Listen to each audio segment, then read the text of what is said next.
తిరిగి వార్తలకు స్వాగతం. ఆచంట మండలం వశిష్ఠ గోదావరి లంక గ్రామాల ప్రజలు అప్రమత్తంగా ఉండాలని జాయింట్ కలెక్టర్ రాహుల్ కుమార్ రెడ్డి ఆదేశించారు. బుధవారం ఆచంట మండలం కరుగూరిమిల్లి, ఐద్యలంక, మర్రిమూల లంక గ్రామాలను పర్యటించి లంకవాసులతో మాట్లాడి జిల్లా జాయింట్ కలెక్టర్ ధైర్యం చెప్పారు. గోదావరి ఉధృతిని పరిశీలించి అధికారులకు దిశానిర్దేశం చేశారు. అంటువ్యాధులు ప్రబలే అవకాశం ఉందని, కాచి చల్లార్చిన నీటిని మాత్రమే త్రాగాలని ప్రజలకు సూచించారు. పడవ, మోటార్ సైకిల్, ట్రాక్టర్, కాలినడకన పయనిస్తూ సుడిగాలి పర్యటన చేశారు. మెడికల్ క్యాంప్, అంగన్వాడీ సెంటర్ను, గ్రామ సచివాలయాన్ని పరిశీలించారు. ఈ సందర్భంగా జిల్లా జాయింట్ కలెక్టర్ మాట్లాడుతూ, మన జిల్లాకు వర్షపాతం తక్కువ నమోదైన ఎగువ ప్రాంతాల్లో కురుస్తున్న వర్షాల వల్ల మనకు వరద ఉధృతి పెరిగే అవకాశం ఉందని అన్నారు. లంక గ్రామాల ప్రజలు అత్యవసరమైతే తప్ప బయటకు రావద్దని సూచించారు. లంక గ్రామాల అధికారులకు, సిబ్బందికి షిఫ్టుల ప్రకారం ప్రత్యేక నిధులు కేటాయించామని, క్షేత్రస్థాయిలో ఉండి ఎప్పటికప్పుడు పరిస్థితి గమనిస్తూ అప్రమత్తంగా ఉండాలని అన్నారు. రెవెన్యూ, పోలీస్, పశుసంవర్ధక, మత్స్య, అగ్నిమాపక దళ, విద్యుత్, పంచాయతీరాజ్ తదితర శాఖల అధికారులు, సిబ్బంది క్షేత్రస్థాయిలోనే మకం వేయాలని అన్నారు. పరిస్థితి చేయి దాటి వరద నీరు ఇంటి చేరేలోపుగా అందరూ తప్పనిసరిగా పునరావాస కేంద్రాలకు తరలించాలని అన్నారు. ఓడూరు మండలం వేడంగిపాలెం గ్రామ ఎస్సీ కాలనీలో నివాసం ఉంటున్న కన్ని ఇందిరా నాగబాబులకు ధర్మారావు ఫౌండేషన్ ఆధ్వర్యంలో 20 సిమెంట్ బస్తాలు అందజేశారు. ఇటీవల జరిగిన ఎన్నికల ప్రచారంలో మంత్రి నిమ్మల రామానాయుడును నిరుపేద కుటుంబానికి చెందిన ఆ ఇరువురు కలిసి తమకు ఇల్లు లేదని, కనీసం రేకుల షెడ్డు ఏర్పాటుకు అవసరమైన గోడల నిర్మాణానికి సిమెంట్ బస్తాలు ఇప్పించాలని కోరగా తప్పకుండా చేస్తానంటూ హామీ ఇచ్చారు. అందులో భాగంగా బుధవారం ఫౌండేషన్ ద్వారా అందజేశారు. ఇలాగా ఓట్ల కోసం వచ్చినప్పుడు మాకు ముగ్గురు పిల్లలు, ఆడపిల్లలు ముగ్గురు అనేసి ముగ్గురు పేరు మీద 30 బత్తాలు ఇస్తానని మాట ఇచ్చారండి. ఆయన అన్న మాట ప్రకారంగా మాకు సిమెంట్ బత్తాలు ఇచ్చారండి. ఆయనకి మేము రుణపడి ఉంటామండి. మొన్న ఎలక్షన్ క్యాంపింగ్కి వచ్చినప్పుడు ముగ్గురు ఆడపిల్లలతో ఆ తల్లి ఆ బిడ్డల్ని ఒళ్ళో పెట్టుకుని, అయ్యా నాకు ఉంటాకి ఇల్లు లేదు, చిన్న రేక్ సెట్ వేసుకుందాం అనుకున్న ఒక సిమెంట్ బత్త కొనుక్కుంటా కూడా మేము టికానా లేని పరిస్థితిలో ఉన్నామని ఎమ్మెల్యే గారి దగ్గర ఆమె మాట్లాడినప్పుడు ఎమ్మెల్యే గారు వారి బాధ చూసి వెంటనే మరి వారికి సిమెంట్ బస్తాలు ఇస్తానని వాగ్దానం చేయడం జరిగింది. ఒకవైపు అక్కడ బుడమేరు వాగు పొంగి విజయవాడలో వరదలతో అతలాకుతలం అయిపోయే పరిస్థితులు ఆయన చూసుకుని ఆ వరదలు తగ్గించే ప్రయత్నంలో ఆయన నిమగ్నమైన ఈ రోజుని ధర్మారావు ఫౌండేషన్ ద్వారా కూడా ఇక్కడ ఆయన నియోజకవర్గమైనటువంటి పాలకొల్లు నియోజకవర్గం వేడంగిపాలెం ఎస్సీపేటలోకి ఈ సిమెంట్ బస్తాలు పంపించడం, వారికి ఈ సిమెంట్ తీసుకున్న వారి ఆనందానికి అవధుల లేకుండా పోయింది. మరి ఈ సందర్భంగా ఆ కుటుంబం తరపునే కాదు కానీ మా గ్రామం తరపు నుంచి, మా నియోజకవర్గం తరపు నుంచి కూడా ఎమ్మెల్యే గారికి కృతజ్ఞతలు తెలియజేస్తున్నాం. వరదల్లో చిక్కుకున్న ప్రజలను ఆదుకోవడమే చంద్రబాబు ప్రధాన లక్ష్యంగా పాలన సాగిస్తున్నారని తెలుగుదేశం రాష్ట్ర కార్యనిర్వాహక కార్యదర్శి పొత్తూరు వెంకటేశ్వరరాజు అన్నారు. ఉండిలో బుధవారం ఆయన మీడియాతో మాట్లాడారు. విజయవాడ మహానగరంతో పాటు ఎన్టీఆర్ జిల్లా బుడమేరు వరదలో ముంపు బారిన పడడానికి జగన్మోహన్ రెడ్డి సాగించిన ప్రజా వ్యతిరేక పాలన కారణమని ఆరోపించారు. గత 5 ఏళ్లుగా రాష్ట్రంలో సాగు, మురుగునీటి కాలువల ప్రక్షాళన పనులు చేపట్టలేదని అన్నారు. ఈ కారణంగా ఎక్కడ చూసినా మురికి నీటి పారుదల వ్యవస్థకు తీవ్ర అవరోధాలు ఎదురవుతున్నాయని తెలిపారు.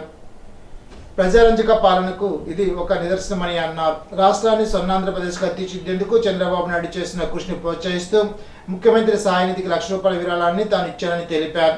ఉండి ఎమ్మెల్యే కర్నూలు రఘురామకృష్ణంరాజు నియోజకవర్గంలో సాగు, మురుగునీటి కాలువల ప్రక్షాళన పనులను ముందు చూపుతో చేపట్టడం వల్లే అధిక వర్షాల సమయంలోనూ ప్రజలు గట్టెక్కగలిగారని తెలిపారు. రఘురామకృష్ణంరాజు ఎమ్మెల్యే కావడం ఉండి ప్రజల అదృష్టంగా తాను భావిస్తున్నానని వెంకటేశ్వరరాజు వివరించారు.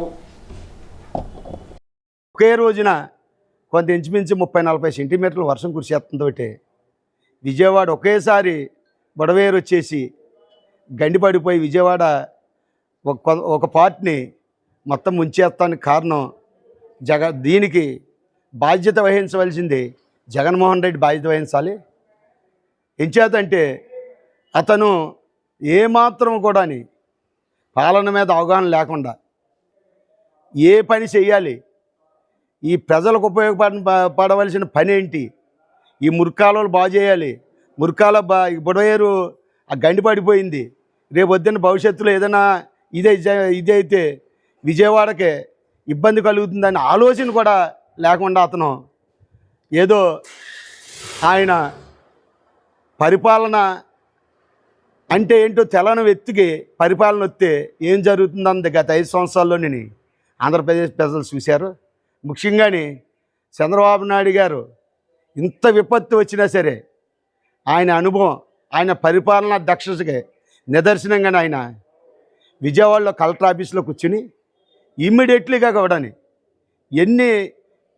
ఎన్ని ఇబ్బందులు నిజంగా వెళ్ళకూడదు. ఒక ముఖ్యమంత్రి వెళ్ళని ప్రదేశాలకు కూడాని బుల్డోజర్ ఎక్కిపోయి ఆయన ప్రతి వీధిలోని కూడాని మా మోకాళ్ళ లోతు మనిషి లోతు నీటిలో కూడాని ఆయన వెళ్ళిపోయి పర్యవేక్షణ చేసి అధికారుల్ని, మంత్రుల్ని, ఎమ్మెల్యేలని అందరినీ కూడా ఆయన సమాయత్తపరిచి చక్కగా చంద్రబాబు నాయుడు గారు పరిపాలనా దక్షుడు. ఉండి బాలాజీరావుపేట ఎంఆర్ఓ ఆఫీస్ రోడ్లో వేంచేస్తున్న వరసిద్ధి వినాయక విగ్రహాల ఊరేగింపు కార్యక్రమం బుధవారం ఘనంగా నిర్వహించారు. ఉండి బాబుజీరావుపేట యువజన సంఘ ఆధ్వర్యంలో ప్రత్యేక రథంపై స్వామివారిని అలంకరించి ప్రత్యేక పూజలు చేశారు. ప్రభుత్వ కార్యాలయ వీధి నుండి ప్రారంభమైన ఊరేగింపు చిన్నవంతెన సెంటర్, పెదవంతెన సెంటర్, కాపుల వీధి, మార్కెట్, గౌడపేట, రాజులపేట మీదుగా ఉండి ప్రధాన పంటకాల వరకు సాగింది.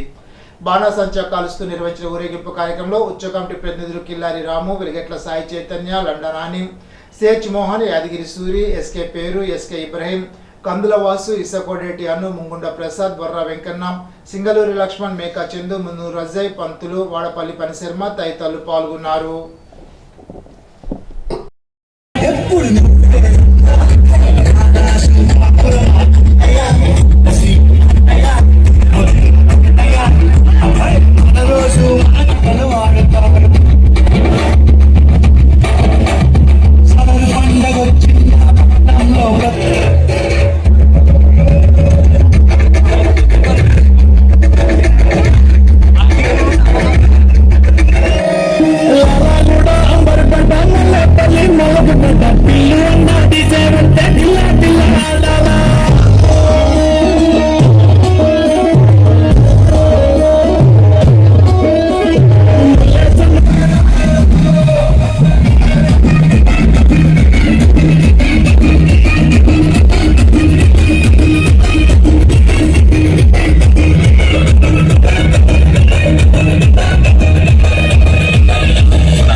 ఇప్పుడు తూర్పుగోదావరి జిల్లా వార్తలు. దేవరపల్లి మండలం చిన్నాయిగూడెం శివారు చిలకవారిపాకల వద్ద జీడిపిక్కల లోడ్ లారీ బోల్తా పడగా 7 మృతి చెందారు. టి నర్సాపురం మండలం బొర్రవారిపాలెం నుండి జీడి గింజల లారీ నిడదవోలు మండలం తాడిమల్ల వెళ్తుండగా అదుపు తప్పి బోల్తా కొట్టింది. వ్యాన్లో 10 మంది ఉండగా బస్తాల కింద ఊపిరాడక 7 మృతి చెందారు. సంఘటన స్థలం చేరుకుని పోలీసులు మృతదేహాలను పోస్టుమార్టం నిమిత్తం కొవ్వూరు ప్రభుత్వ ఆసుపత్రికి తరలించారు. గాయపడిన వారిని గోపాలపురం ఆసుపత్రికి తరలించారు. సంఘటనా స్థలాన్ని జిల్లా ఎస్పీ నరసింహ కిషోర్ పరిశీలించారు. మంగళవారం రాత్రి దేవరపల్లి మండలం చిలకవారిపాకల సమీపంలో జరిగిన రోడ్డు ప్రమాదంపై మంత్రి కందుల దుర్గేష్ దిగ్భ్రాంతి వ్యక్తం చేశారు. లారీ బోల్తా పడిన రోడ్డు ప్రమాదంలో నిడదవోలు అసెంబ్లీ నియోజకవర్గానికి చెందిన రోజువారీ కూలీలు 7 మరణించడం అత్యంత బాధాకరమని దుర్గేష్ బుధవారం ఒక ప్రకటనలో తెలిపారు. ఆ వార్త విన్న తర్వాత తన మనసు కలిచివేసిందని, ఈ విషయమై బాధిత కుటుంబ సభ్యులకు ప్రగాఢ సానుభూతిని, సంతాపాన్ని తెలియజేస్తున్నానని అన్నారు. వీరి కుటుంబాలకు భగవంతుడు మనోధైర్యాన్ని ప్రసాదించాలని ప్రార్థిస్తున్నానని తెలిపారు. రాష్ట్ర పర్యాటక, సాంస్కృతిక, సినిమాటోగ్రఫీ శాఖ మంత్రి కందుల దుర్గేష్ మంగళవారం కర్ణాటక రాష్ట్రం బెంగళూరు, చిక్బల్లాపూర్, ఆదియోగి ఈషా ఫౌండేషన్ను, నంది హిల్స్లోని పర్యాటక ప్రాంతాలను సందర్శించారు. ఆధ్యాత్మిక, ప్రకృతి సౌందర్యాలు ఆరాధించే పర్యాటకులను బెంగళూరులోని చిక్బల్లాపూర్, ఆదియోగి ఈషా ఫౌండేషన్, నంది హిల్స్లోని పర్యాటక ప్రాంతాలు ఎంతగానో ఆకట్టుకుంటాయి. పర్యాటకులకు ఎంతో భక్తి శ్రద్ధలతో చిక్బల్లాపూర్ జిల్లాలో ఈషా ఫౌండేషన్ వారి ఈషా యోగా సెంటర్ ఆశ్రమంలో ఆదియోగి శివుని విగ్రహం, ఆశ్రమ జీవన కళ, సాంస్కృతిక సాంప్రదాయాలు, ఆధ్యాత్మికను ప్రోత్సహించడానికి నిలుటద్దంగా నిలుస్తోంది. ఈ పవిత్ర ప్రదేశానికి వివిధ ప్రాంతాల నుండి ప్రజలు మహాశివ విగ్రహాన్ని చూసేందుకు, పూజించడానికి సందర్శిస్తారు. దేవరపల్లి మండలం చిన్నాయిగూడెం శివారు చిలకవారిపాకల వద్ద మంగళవారం అర్ధరాత్రి జరిగిన జీడి గింజల లోరు లారీ బోల్తా కొట్టి మృతి చెందిన ఒక్క కుటుంబానికి 20 లక్షల ఎక్స్గ్రేషియా ప్రభుత్వం ఇవ్వాలని నిడదవోలు మాజీ శాసనసభ్యులు జి శ్రీనివాసరావు డిమాండ్ చేశారు. నిడదవోలు మండలం తాడిమల్ల గ్రామానికి చెందిన కూలీలు దేశాల బూరయ్య, కత్తవ నారాయణాయుడు, కత్తవ కృష్ణ, తమ్మిరెడ్డి సత్యనారాయణ, తాడి కృష్ణ, పెనుగుర్తి చిన్నమల్లయ్య, ముసలయ్య, ఉన్కమిల్లి గ్రామానికి చెందిన బొక్క ప్రసాద్ మృతి చెందారన్న వార్త తన మనసును ఎంతో కలిచివేసిందని అన్నారు. కొవ్వూరు ప్రభుత్వ ఆసుపత్రిలో మృతదేహ కుటుంబ సభ్యులు పరామర్శించి వైఎస్ఆర్సీపీ తరఫున అండగా ఉంటామని శ్రీనివాస్ నాయుడు భరోసా ఇచ్చారు. మాజీ శాసనసభ్యుల వెంట నిడదవోలు మండల జెడ్పీటీసీ, వైఎస్ఆర్సీపీ నాయకులు ఉన్నారు. పుష్కరాలేవులో భక్తుల స్థానాలు వివిధ కార్యక్రమాల నిర్వహణకు వస్తుంటారని, వారి వస్తువుల భద్రత సౌకర్యార్థం లాకర్లు ఏర్పాటు చేసి బుధవారం నుంచి అందుబాటులోకి తీసుకురావడం జరిగిందని సిటీ శాసనసభ్యులు ఆదిరెడ్డి వాసు పేర్కొన్నారు. బుధవారం పుష్కరాల రేవులో రుడా ఆధ్వర్యంలో ఏర్పాటు చేసిన 30 లాకర్లను శాసనసభ్యులు ఆదిరెడ్డి వాసు స్థానిక నాయకుల అధికారులతో కలిసి ప్రారంభించారు. రుడా పరిధిలో ఏదైతే కొన్ని పనులు చేస్తున్నారో దాంట్లో ప్రధానంగా లాకర్ సిస్టమ్, పుష్కరాల రేవులోని భక్తులు ఇక్కడ స్నానం ఆచరించడానికి వచ్చినా లేకపోతే వివిధ కార్యక్రమాల కోసం వచ్చినప్పుడు వారి యొక్క వస్తువులన్నీ పెట్టుకోవడానికి ప్రాపర్ లాకర్ సిస్టమ్ లేకపోవడం గుర్తించి రుడా నుంచి ఆ వర్క్ని పెట్టడం కంప్లీట్ అయ్యింది. దాని రోజున అఫీషియల్గా ఓపెనింగ్ చేసుకొని భక్తులందరి యొక్క అవసరాలు తీర్చడానికి దీన్ని ఉపయోగపడే విధంగా 30 లాకర్స్ని ఈరోజు రెడీ టు యూజ్ స్టేజ్లో తీసుకొచ్చాం. అలాగే పక్కనే రుడా నిధులతోటే విమెన్కి, మహిళలకి చేంజింగ్ రూమ్ ఒకటి కూడా చేస్తున్నారు. ఇక్కడికి వచ్చిన తర్వాత మీడియా వారి ద్వారా మాకు తెలిసింది చాలా అధ్వానమైన పరిస్థితిలో ఉందని చూసాం. బహుశా అధికారులు, ప్రజాప్రతినిధులు వస్తున్నారని చెప్పి శుభ్రం చేసినట్లు కనబడతా ఉంది. కానీ లోపల మగవారు యూజ్ చేస్తున్నట్లు ఆనవాళ్ళు కనబడతా ఉంది. మెయింటైన్ చేస్తున్న వాళ్ళు చాలా స్పష్టంగా చెప్తారు. అది మహిళలకి, వారికి చేంజింగ్ రూమ్గా ఇచ్చినప్పుడు మహిళలే వాడాలి. దాని పరిస్థితులు ఎవరైనా మగవాళ్ళు వాడితే మోమాటాలు పోవాల్సిన అవసరం లేదు, తక్షణమే చెప్పండి, దాని మీద చర్యలు తీసుకున్నాను కూడా చెప్పడం జరిగింది. అలాగే వినాయక చవితి నిమజ్జనాలను కూడా ఇంకొక 2 days ఎక్స్టెండ్ చేసుకోమని ప్రతి ఒక్కరిని కూడా కోరుతా ఉన్నాం. ఫ్లడ్ లెవెల్ చాలా తీవ్రంగా ఉంది. నిన్ననే 2 పడిపోతే ఒకరు కొట్టుకుపోవడం, ఇంకొకరిని రక్షించడం కూడా జరిగింది. ఇలాంటి పరిస్థితుల్లో ఫ్లడ్ లెవెల్స్ని దృష్టిలో పెట్టుకొని సెకండ్ వార్నింగ్లో గోదావరి దృష్టిలో పెట్టుకొని నిమజ్జనాన్ని కూడా ఒక 2 రోజులు ఎక్స్టెండ్ చేసుకోవాలని నగర ప్రజలు ఏదైతే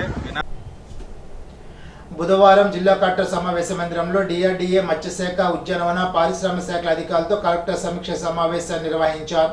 ఈ సందర్భంగా జిల్లా కలెక్టర్ ప్రశాంతి మాట్లాడుతూ జిల్లాలో ఈ ఆర్థిక సంవత్సరంలో ఇప్పటి వరకు బ్యాంకు లింకేజ్ ద్వారా 4,899 స్వయం సహాయక సంఘాలకు 439.5 కోట్లు మంజూరు చేయడం జరిగిందని తెలిపారు. శ్రీనిధి పథకం ద్వారా ఇప్పటి వరకు 13,695 స్వయం సహాయక సంఘాలకు 77.18 కోట్లు మంజూరు చేయడం జరిగిందని తెలిపారు. జాతీయ ఉపాధి హామీ పథకం కింద చేపట్టే పనుల్లో సిమెంట్ రహదారులు, డ్రైన్ల పనులకు రాష్ట్ర ప్రభుత్వం ప్రాధాన్యత ఇవ్వడం జరుగుతుందని జిల్లా కలెక్టర్ పి ప్రశాంత్ స్పష్టం చేశారు. బుధవారం కలెక్టర్ కార్యాలయ ఛాంబర్లో పనుల పురోగతిపై సమీక్ష నిర్వహించారు. ఈ సందర్భంగా కలెక్టర్ పి ప్రశాంత్ మాట్లాడుతూ జాతీయ గ్రామీణ ఉపాధి హామీ పథకం ద్వారా ప్రతిపాదించే పనుల విషయంలో సమగ్ర నివేదిక సిద్ధం చేసుకుని మార్గదర్శకాలను ఖచ్చితంగా పాటిస్తూ ఆయా పనులు చేపట్టవలసి ఉంటుందని పేర్కొన్నారు. సాంకేతిక అంశాలను కూడా పరిగణలోకి తీసుకుని ప్రాజెక్ట్ నివేదిక ఇవ్వాలని ఆదేశించారు. ఇప్పుడు ఏలూరు జిల్లా వార్తలు.